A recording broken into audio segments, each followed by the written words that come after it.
Hey,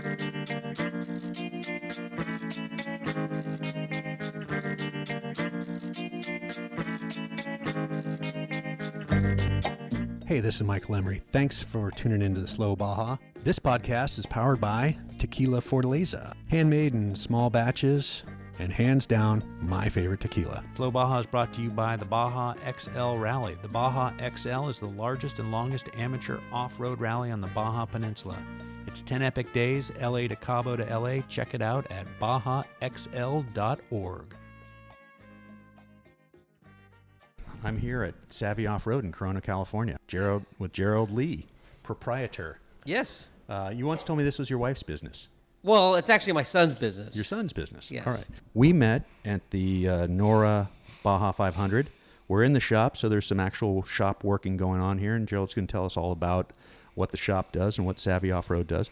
But we met at the Baja 500, NORRA Mexican 500, last October, Yes. correct? Yes. And we were in the Savvy Safari class together, the Savvy Safari 4x4 class. I was in my old Land Cruiser, and you were in a brand new Ranger. Yep.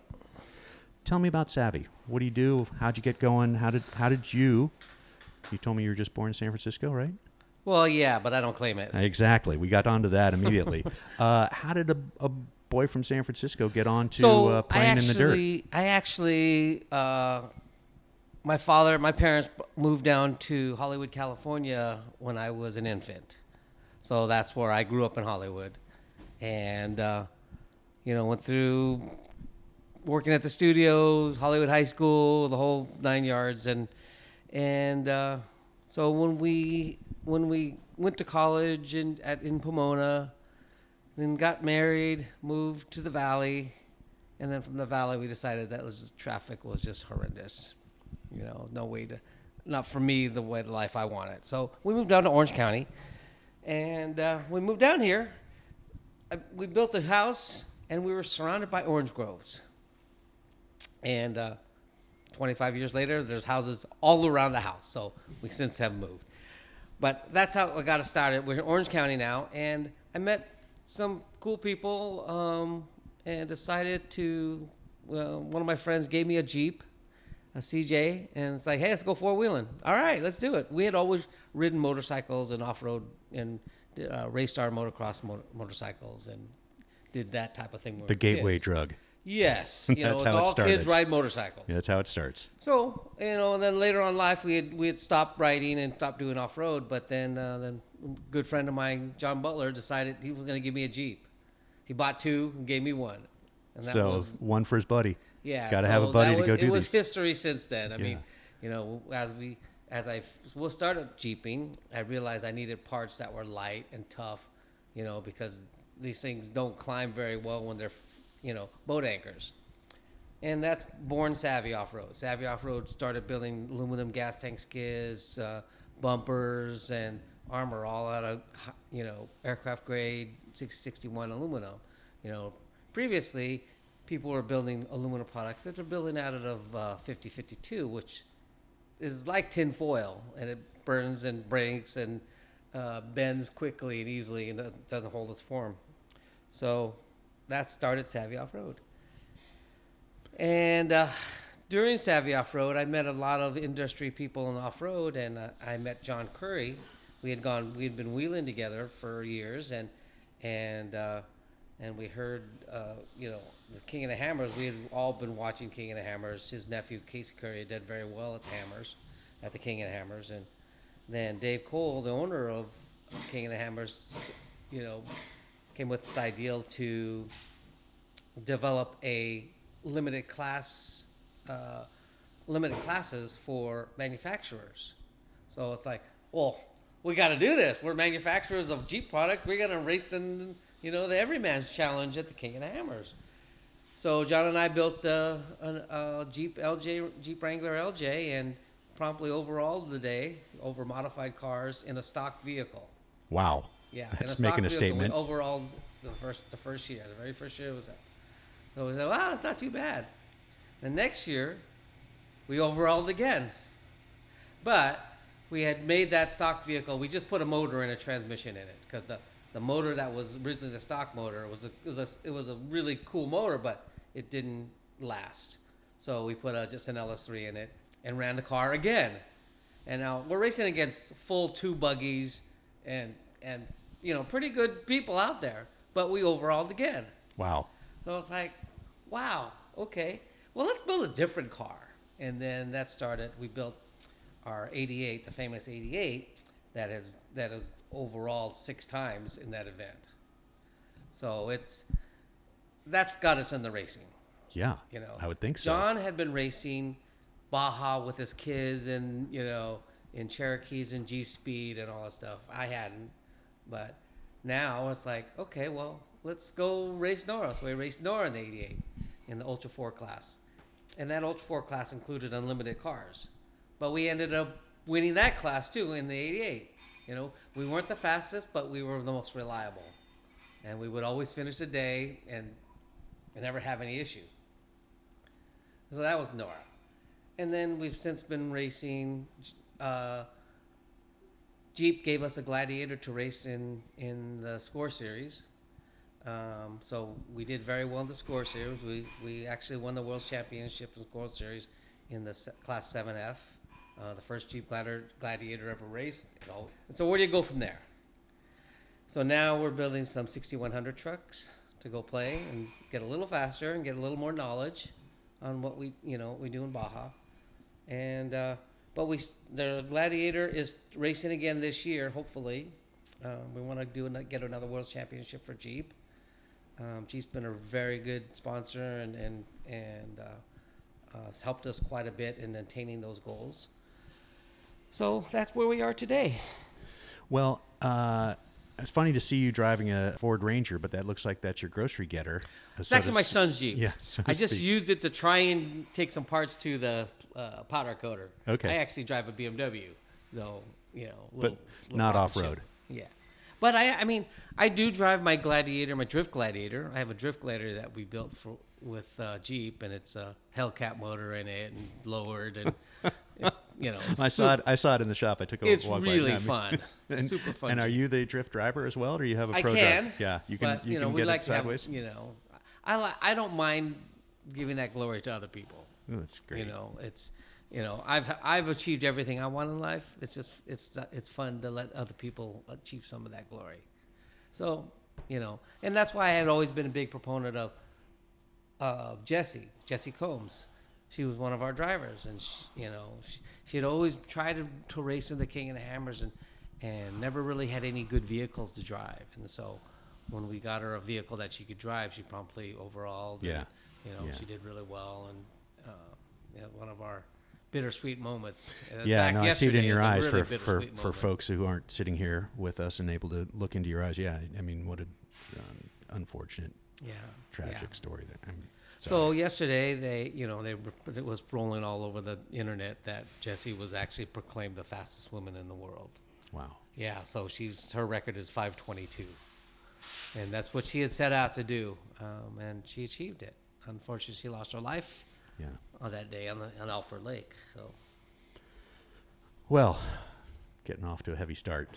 But I'm looking in your eyes, and I'm thinking about the fun times in Baja. Mm-hmm. So where does Baja fit? You've done an awful lot of off-roading, obviously. Where does Baja fit in the lore of the off-road world? And right. I'm relatively new to Baja. I've only spent about 10 years down there. Okay. And so we started doing trips with Kurt Leduc. Yep. Kurt Leduc has a little tour thing that he does. And he kind of Baja Legends. Yes, and it's really fun. You can take the wives, go down there, and just off-road your butt off. And then see a lot of cool things that Kurt over the years has found and done, and he knows the back roads, and he takes us through areas that most people can't go through.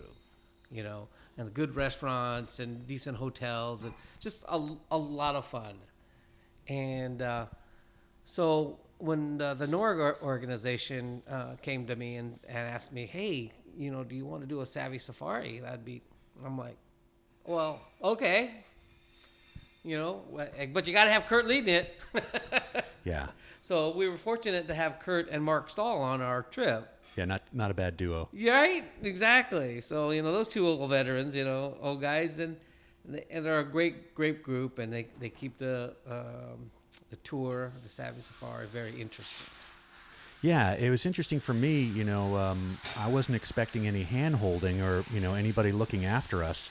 And had a couple of challenges getting down there and just not knowing like what's scrutineering going to be like. I've got an old truck, bench seats, lap belts. It's not a safe vehicle to be doing this stuff. So I thought, well, if they tell me I can't drive in the event, well, I'm just going to drive in Baja anyways and have some fun.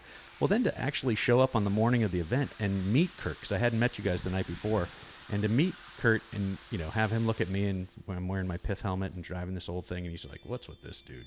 But he could have big leagued me, but he was just awesome. Yeah. He really was awesome, and I haven't found anybody in my slow Baja world who has anything bad to say about Kurt Leduc. No, I mean, no he's one just does. He was really they cared. Here's a radio. We're going to wait for you. You need my shirt, he'll give it to you. I mean, it's really and then Mark's buying tacos and Kurt's buying ice cream cones. It just was not expected. And when you think about how many Jeeps are driving around looking like they could go to Baja on a moment's notice that are only going to the mall, it makes me think, how does that safari class, the Savvy Safari class, grow to get people exposed with a veteran like Kurt looking after you? I mean, it just seems like a no-brainer to get out there and have some fun in your. I mean, if I can do it in mine, anybody can do it with air conditioning and music, and it was a good time. So most people in the United States are worried about going to Mexico, and there's absolutely zero to go wrong in Mexico as long as you stay out of Tijuana. Yeah, and I'm worried about not going to Mexico. Right? Me too. That's 50% of my daily worry. When am I going to Baja next? We have been so bummed out that they keep pushing the entry dates back. Right. So I just heard recently that they're having the 500 in August. That seems to be floating around the internet, and I hope that happens. Yep, we do too. I mean, we're because our truck's ready. It's been ready for months. So. It gives us more time to build some other stuff, that we'll take down there. But so for our safari, that's in October. We're hoping that everything will be back to normal by then, and it gives us a little more time to build some cool stuff. So I've built an LJK. So it's an LJ tub on a JK chassis, and then we put an LS3 in it. Break that, yeah. And then what's under the hood? Of course, there's going to be that. So now, I mean, it'll be a really fun Jeep to take down to Baja. Right. Because I'm actually changing the suspension right now to put long arms and a lot more wheel travel in, so we can go out and really have fun. It really looks like you know what you're doing here at Savvy OffRoad. Looks like you've got some beautiful vehicles. I'm looking down the line here, and tell me, I don't know if you can talk about it or if you've got an NDA on the tank. Tell me about the Rezvani. So you've got a couple of them here. Ferris Ravani owns this company called Rezvani Motors, and they build some custom vehicles. And these custom vehicles have all sorts of perks, and they can do all sorts of options. From stock JL, with a custom Rezvani body, to armored bulletproof glass, smoke screens, tack boxes, oil slicks, you name it. They offer James it. Bond stuff. Yes, Wow. And along with 1 inch thick glass, run flat tires, and then we put Helifants in, Demon motors in, and Hemi 6.4s, and then we leave stock. But a 4,000 vehicle becomes a 6,000 pound vehicle when you add armor. Yeah, you need a few extra horses under the hood. You need a little bit. I mean, a 6.4 Hemi does fine. But, these guys paying $150,000, $200,000, $400,000, they don't care if they're going to spend $50,000 more for a motor. Right. They want it all. And so Ferris builds some cool vehicles. We just help him, he tells us what he wants to put in it. We put it in for him, Got a Land Rover 110 over there. Yeah, so the Land Rover. Tucked in between a couple of Jeeps. Yeah, Land Rover 110. That's Jason Momoa's from Aquaman dude. Okay. And he wants a diesel motor in his 110. So we're kind of doing that. So that's all kind of, part of what we do here. And, we've just finished season 1 of our show, Fresh Out of Time. It'll be airing on NBC in August. And we've been greenlit for the second season already. Awesome. So, yeah. Stay busy. Yeah, right? I don't know why. Well, you've still got a gleam in your eye, so you're finding time for it. It doesn't seem like you're cutting corners anywhere, so you're doing something right. Yeah, sometimes though it just like wears me down. Okay. But the good definitely outweighs the bad. So let's get back to Savvy Safari class. Okay. What does it take for somebody to get in a modern 4-wheel drive vehicle and do that class in your mind? We just require that you have a reliable vehicle. It could be 2-wheel drive. If you really want to work and make it down the Baja, you can use it. You'll have friends there to yank you out of the tough spot. Exactly. But we recommend 4-wheel drive. Your trip will be so much more pleasurable. And air conditioning. Oh, well. I'm out. I've got the 4-wheel drive, but we like air conditioning and comfort. I know. When we go down there. We all thought, like, man, Michael, he's a crazy man.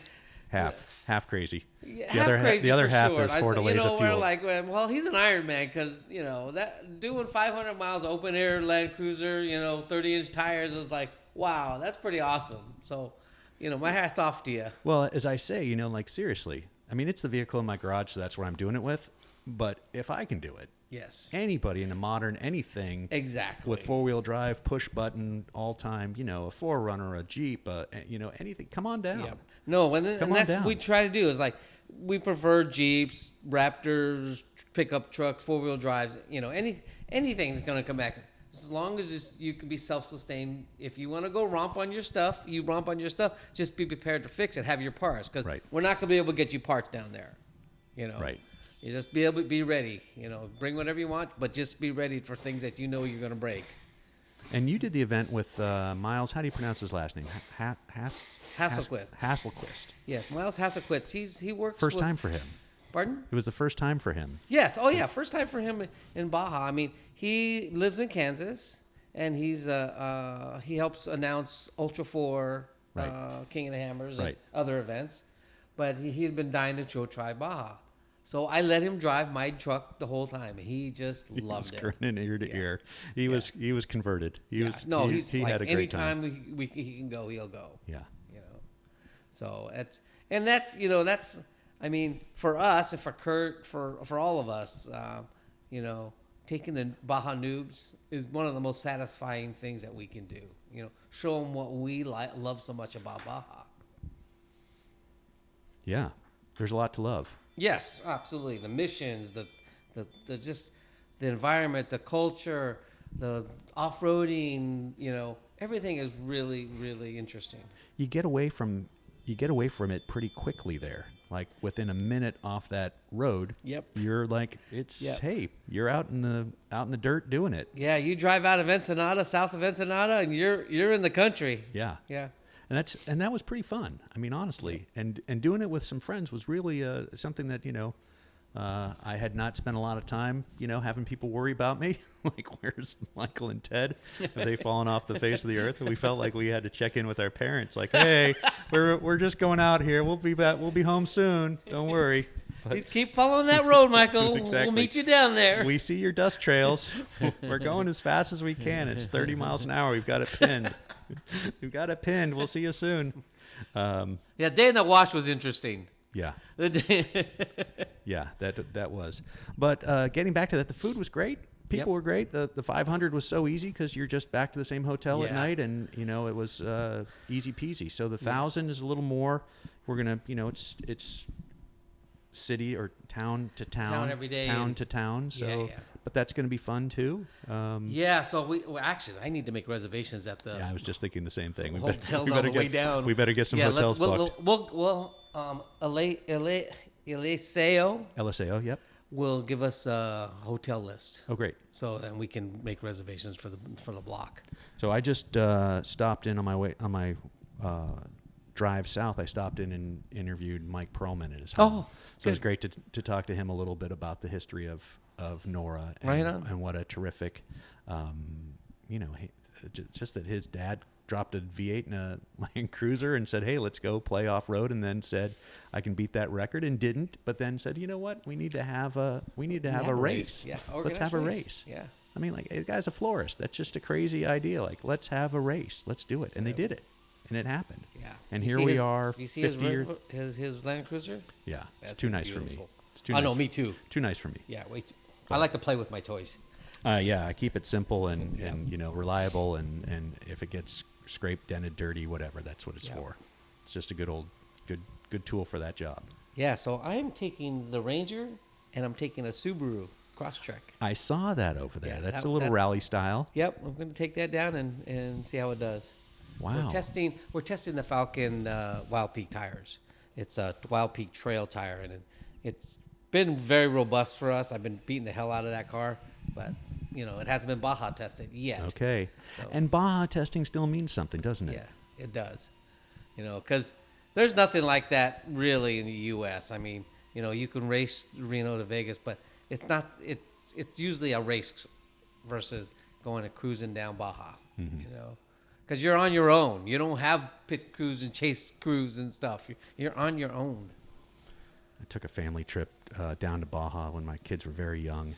I had 2-year-old twins and a 4-year-old, and we got in our Honda minivan and we drove. We were going to stay in La Paz for an extended period of time. And first day we got a flat. We had just a 6-mile off-road section, whatever the hotel we stayed at, and then we were going to see something. We're not far south of Ensenada, and first day flat, and my wife is just starting to you could just see the fear building up. I'm like, no problem. As soon as we get to the main road, there'll be a tire guy and we can get it fixed. And so immediately, within a mile of meeting there's a tire repair guy. And that's the thing you realize in Baja, there's somebody that's got the skills and got the tools, and they're going to save your bacon if it's something relatively simple. Again, they're not going to have specialized parts for your vintage, Triumph motorcycle or your what have you, but if you've got the parts, they've got the know-how, and somebody's there and it can help you out. And we didn't have, touch wood, we spent 9 months traveling around Baja and mainland Mexico, and we didn't have another problem. It was wow,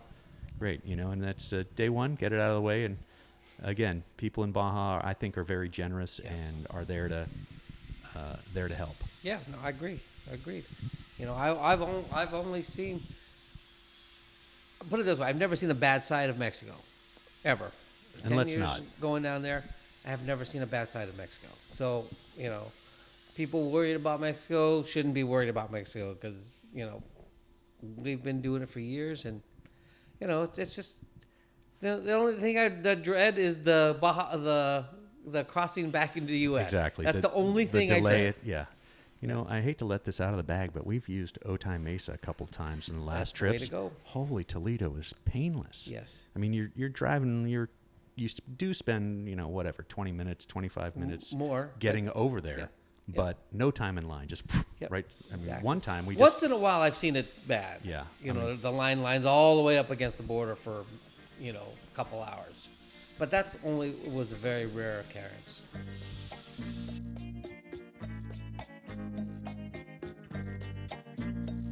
Here at Slow Baja, we can't wait to drive our old Land Cruiser south of the border. And when we go, we'll be going with Baja Bound Insurance. Their website's fast and easy to use.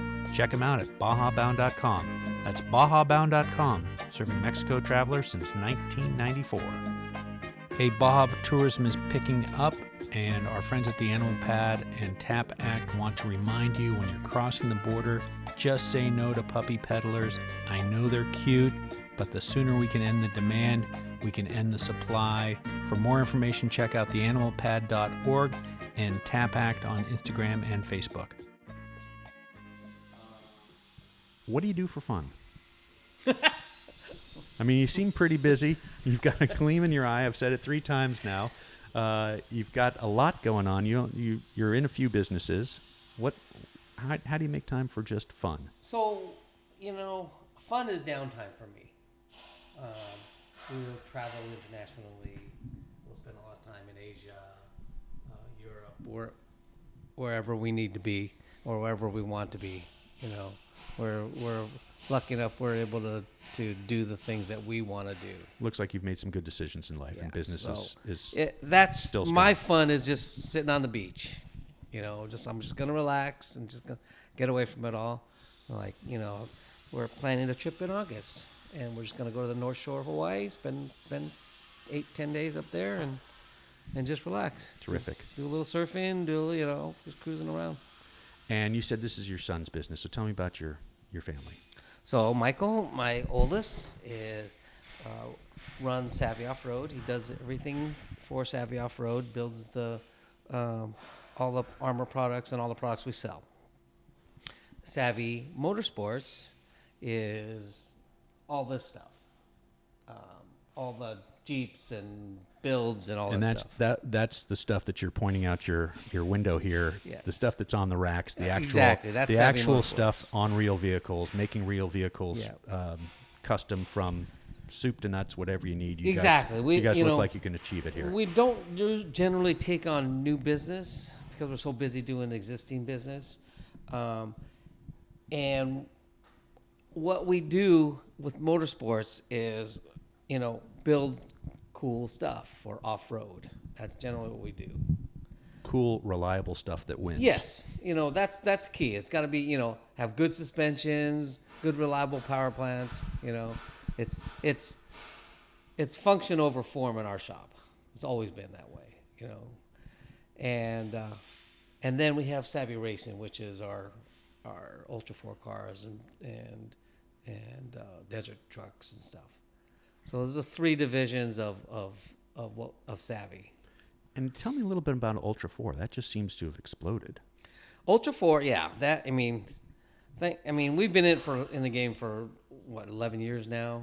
So it's Ultra 4 is a car that you could build in the limited classes. That's a car you could build and you could take it, drive it there and drive it back after you race, if it can survive. But Ultra 4, the unlimited classes, are just, some of the meanest vehicles on the planet. How do I even explain Ultra 4? It's unlimited off-road vehicles. That's what it is. To be able to do a couple 100 miles in the desert and 100 miles in the technical rock crawling, all on one vehicle in one day, the hardest race in the world. It's amazing, isn't it? Yeah. Getting back to Savvy here, what can't you do? Is there anything that, like, you say, nope, we're not doing it? I don't really do a lot of other vehicles besides Jeeps. We do a lot of Jeeps, and that's our specialty. We like to kind of keep it at that. What we do best for the Savvy Motorsports division. Though we do take on special projects for friends. Friends? Yeah. Aquaman? Friends. Gotcha. All right. So, but normally it's all Jeep related, Jeep based, And being a Land Cruiser guy, looking over it a lot, there are a lot of Jeeps on the road now. What so happened? popular. What happened? When the JK came out, they became really popular. And then when the JL came out, it exploded because the JL is probably the most capable Jeep has ever made. Granted, it's a minivan, but the way the suspension was built and designed, you put 35, 37-inch tires on with a little lift and you're off-road. And it appears to me that if you have a Jeep, you have to modify it and make it yours.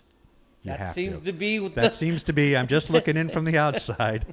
I'm the last guy driving a totally stock Land Cruiser, but it seems to me if you have one, you have to do something to make it yours, and that's where Savvy fits in, right? You're creating exactly a lot of great parts. Exactly right. Though both my daughters, one's in college, one's graduated, both drive stock 4-door JLs. Really? Yeah. My daughter would love to be driving one too. Yeah, so for me, it's easiest that they drive stock ones because we can easily fix them, and I don't really have to worry about them. Right. Fathers never stop worrying. Right? Your daughters, no matter what, we're gonna win. Any of my kids, I would always worry about it. I always, I give my left arm for. So. So, All right. 3 kids. Mm-hmm. Michael here. Michael, I have Melanie and Danielle are my 2 daughters. And then there's Emmy, my wife. All right. We got the whole Savvy family. Yep.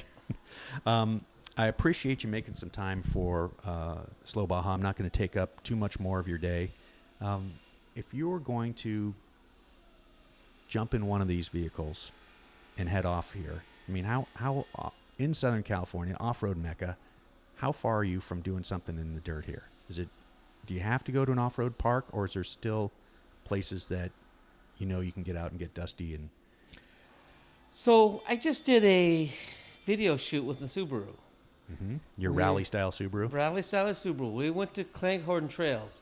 It's 20 minutes away. One more Right. time on the name. I didn't catch it. Cleghorn. Oh, Cleghorn. It's right off the 15. As you start going up the Cajon Pass, it's the Cleghorn. You can go right, you can go up the trails, and you could drive up to Big Bear and Lake Arrowhead, or go left and go down to this fabulous trail system that follows the wash down through that whole area. Very interesting area. And, we just did a photo shoot with the I want to say Falcon Centerline Subaru, and it was a good time though. We had, cool video footage, because there's the long haul trains that go through that area, and so there's all sorts of crisscrossing that you have to do through the train tracks to get around, and interesting people back there too.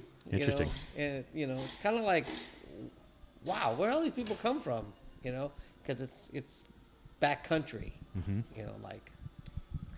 you can go there. You can go to Johnson Valley. I mean, Barstow and Stoddard Wells. I mean, it's all within a couple hours.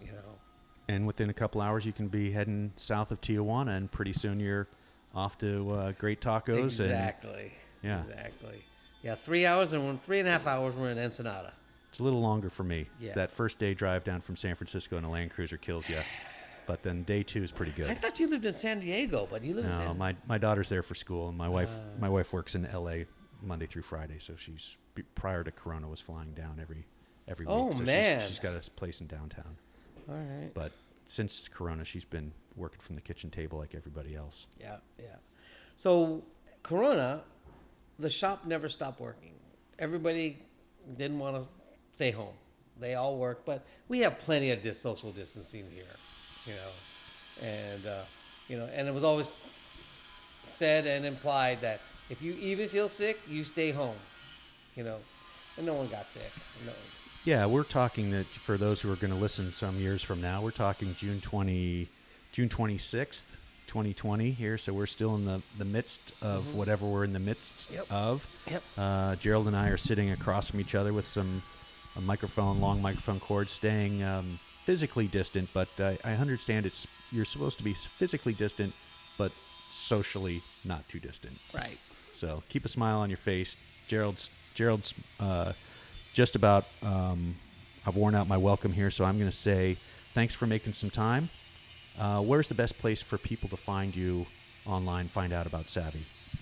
Instagram is Savvy OffRoad.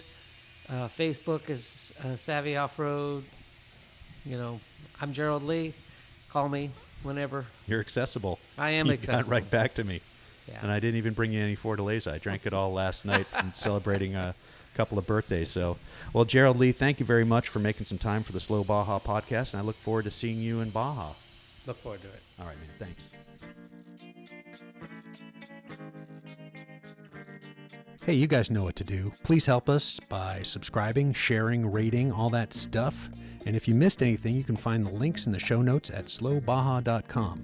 I'll be back before you know it. And if you want to receive notices on new episodes, please follow Slow Baja on Instagram, Twitter, and Facebook for you old folks.